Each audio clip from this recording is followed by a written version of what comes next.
Ég heiti Ástráður Eysteinsson og er prófessor í bókmenntafræði við Háskóla Íslands en hef einnig starfað allan minn feril sem þýðandi og sá höfundur sem ég hef mest fengist við er Franz Kafka sem að bjó næstum alla sína ævi í borginni Prag í Bæheimi.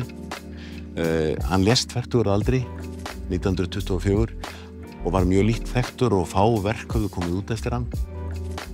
Það átti síðan eftir að breytast. Hann hafði skrifað gríðarlega mikið og þau verk birtust á honum látnum.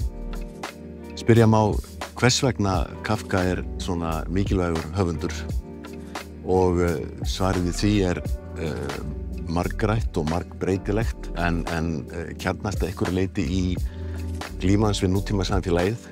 Kafka er höfundur sem að elst upp á tímum hraðrar tæknivæðingar og mikilla samfélagsbreytinga og samfélagsátaka og verk hans eru í senn einsemdina, einstaklinginn, stöðu hans og valdið og þessam ótal þræði sem liggja milli einstaklingsvitundarinnar og samfélags sem er órætt og bregst við tilverunni og einstaklingnum á ótrúlega margbreytilegan hátt.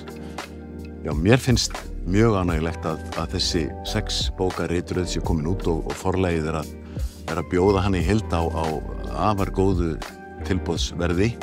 Þetta er vonandi tækifæri fyrir marga að kynnast Kafka sem ekki hafa gert það áður og nýjasta bókin, Byrgið, hún er fjölbreytileg, hún bætir í sögum og verkum sem ekki höfðu verið þýdd áður og sýnir breiddina í höfundarverki Kafka.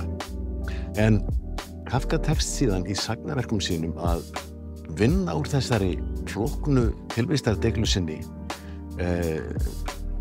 sögur sem að ná til okkar og eru tala til nútímans og alveg inn á okkar öld að mínu mati.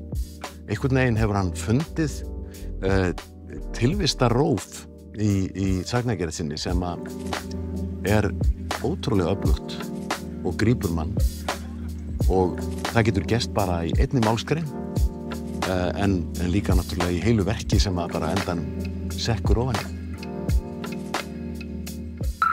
Forlagið.